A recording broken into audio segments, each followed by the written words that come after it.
सीता जी को देख करके जितने मिथिलावासी हैं सबके सब दुखी हैं। जनक बचन सुनी सब नर नारी, देखी जान के ही भगे दुखारी। क्रोध में कुछ अंशुष शब्द कहे, लेकिन समाज में कुछ ऐसे लोग बैठ गए हैं, इसी समाज में कुछ ऐसे लोग बैठे हैं जिन्हें राजा जनक के वाक्य अच्छे नहीं लगे, तीर के समान लगे हैं। और जिन्हें जनक के वाक्य अच्छे नहीं लगे उनकी भौहें टेढ़ी हो गई, नेत्र लाल हो गए और होंठ कुछ कहने के लिए फरक उठे। माथे लखन कुटिल भई भोहे, रदपट फरकतो नयन रिसोहे। कहीं न सकत रघुबीर डर, लगे बचन जनुबान। नाई राम पद कमल सिर, बोले किरा प्रमाण।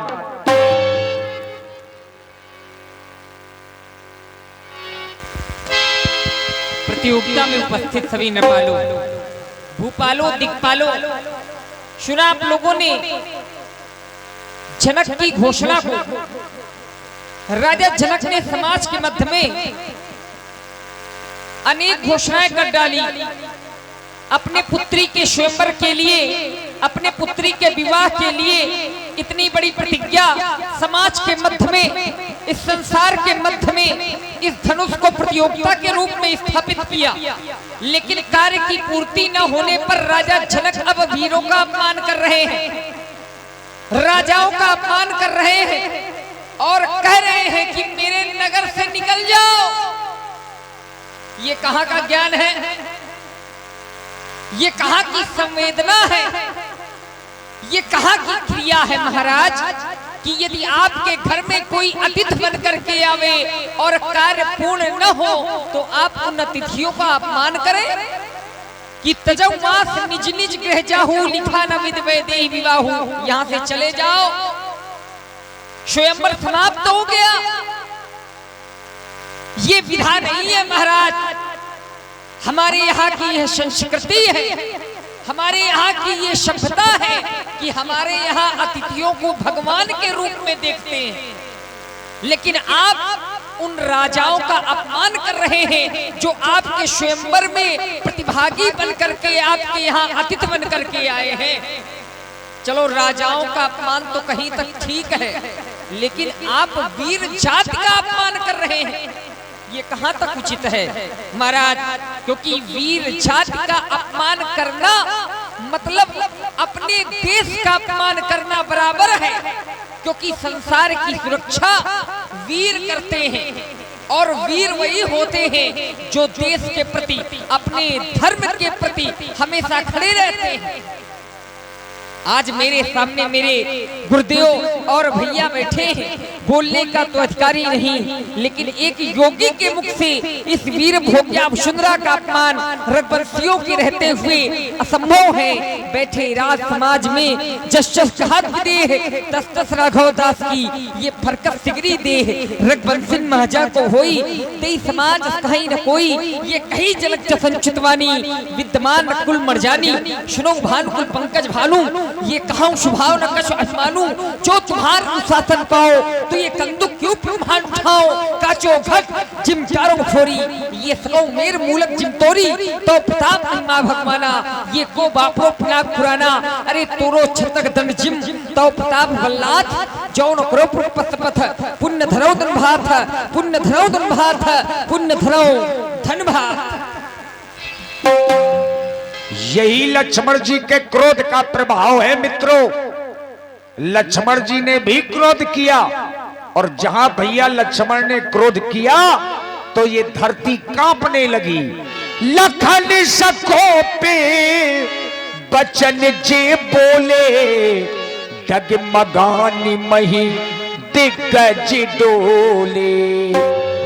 इतना क्रोध कि धरती कांपने लगी। अब मर्यादा पुरुषोत्तम राम जी ने देखा कि भैया लक्ष्मण का इतना क्रोध अनुचित हो जाएगा, तो राम जी ने बड़े प्रेम से अपने भैया लक्ष्मण जी के क्रोध को शांत किया।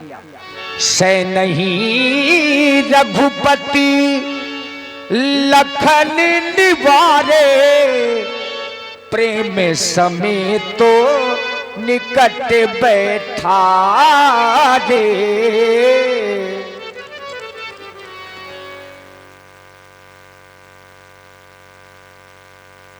और ये छोटे से बच्चे बाल कुमार बच्चे की ओर से 11 पुष्प मुद्राएं लक्ष्मण जी के चरणों में। बहुत बहुत साधुवाद।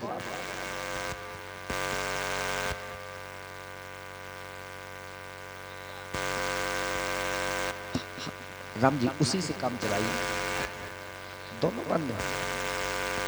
भैया लक्ष्मण, मैं जानता हूं तुम एक वीर हो, भला वीरों का अपमान कैसे सहन कर सकते हो, पर विचार करो, श्री जनक जी हमारे पिता तुल्य हैं, मिथिला की ज्ञानी समाज हमारे सन्मुख उपस्थित है, पूज्य गुरुदेव जी भी उपस्थित होने वाले, इनके सामने ऐसी वाणी का प्रयोग अनुचित है। लक्ष्मण, जहां तुम्हें कार्य धूप से लेना चाहिए वहां तुम कार्य अग्नि से ले रहे हो। धूप का प्रभाव है, धूप वस्त्र को सुखाती है, अग्नि का प्रभाव है, अग्नि वस्त्र को जलाती है। शंका का कोई उपचार नहीं, चरित्र का कोई प्रमाण नहीं, शब्द से तीखा बाण नहीं, और मौन से सुलभ साधन नहीं। लक्ष्मण, तुम्हारा मौन रहना ही उचित है।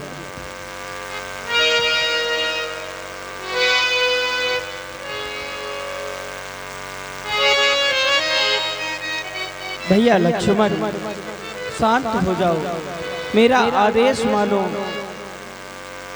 मेरे भैया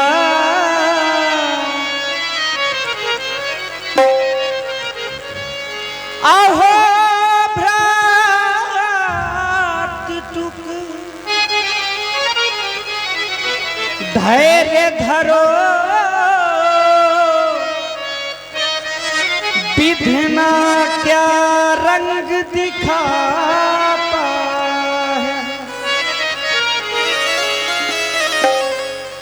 कभी फूल डाली पर लगते, कभी पतझड़ कहला।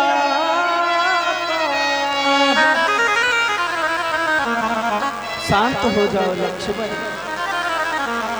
भैया ओ भैया, ओ मेरे भैया, भैया ओ भैया, ओ मेरे भैया,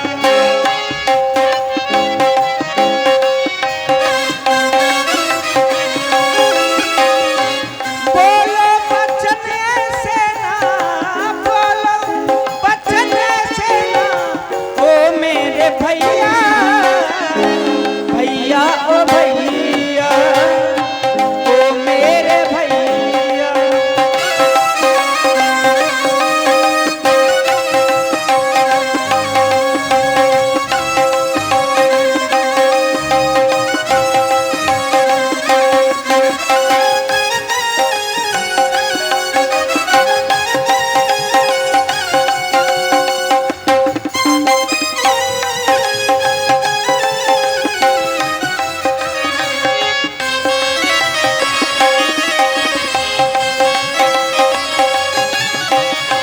भैया ओ भैया, ओ मेरे भैया, भैया ओ भैया, भैया ओ मेरे भैया, ओ मेरे भैया, ओ मेरे।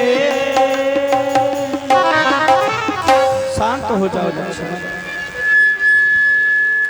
और देखिए, समय के जानकार बाबा विश्वामित्र जी ने जाना कि अब समय शुभ है, चूंकि पूरी मिथिला समाज का ध्यान सबसे बड़े मंच की ओर गया। यहां भारी भीड़ है और इस भारी भीड़ में सबसे बड़े अधिकारी के रूप में केवल बाबा विश्वामित्र हैं, समय के जानकार हैं। अब सब लोग बाबा की ओर देख रहे हैं, लेकिन बाबा ने ऐसा जाना, विश्वामित्र समय शुभ जानी, बोली अतिय स्नेह में बानी। समय को जानना बहुत आवश्यक है। इसी कारण से मैंने समय समय पर समय की ही बात की है और आज भी मैं समय की ही बात कर रहा हूँ।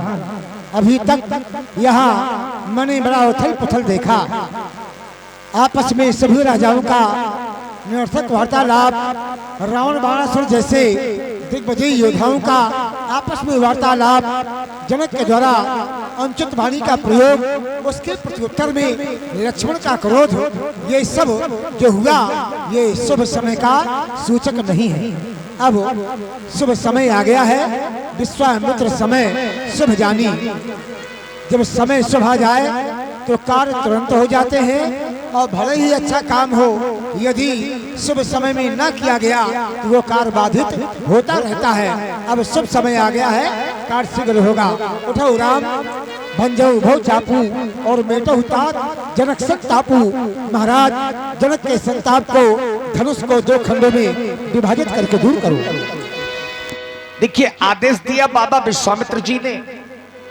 राम जी तैयार हुए, खड़े हुए, तभी भैया लक्ष्मण जी ने अपने चरण से ब्रह्मांड को दबाया और एक घोषणा की, लखन लख्यु रघुवंश मणि, ताक्यो हरि को दंड, पुलक गात बोले बचन, चरण चाप ब्रह्मांड।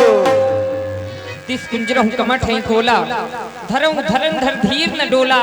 श्री राम चाहि शंकर धन तोरा, हो सजग सुन्याय समोरा। दसों दिशाओं दिग्गज वारा शेष कच्छप इत्यादि सभी सावधान हो जाए, बहुत अच्छे से पृथ्वी को पकड़ ले, क्योंकि मेरे आराध्य श्री राम भगवान शंकर के पावन पिनाक का खंडन करने के लिए बस जा ही रहे हैं। इसलिए सावधान सावधान सावधान।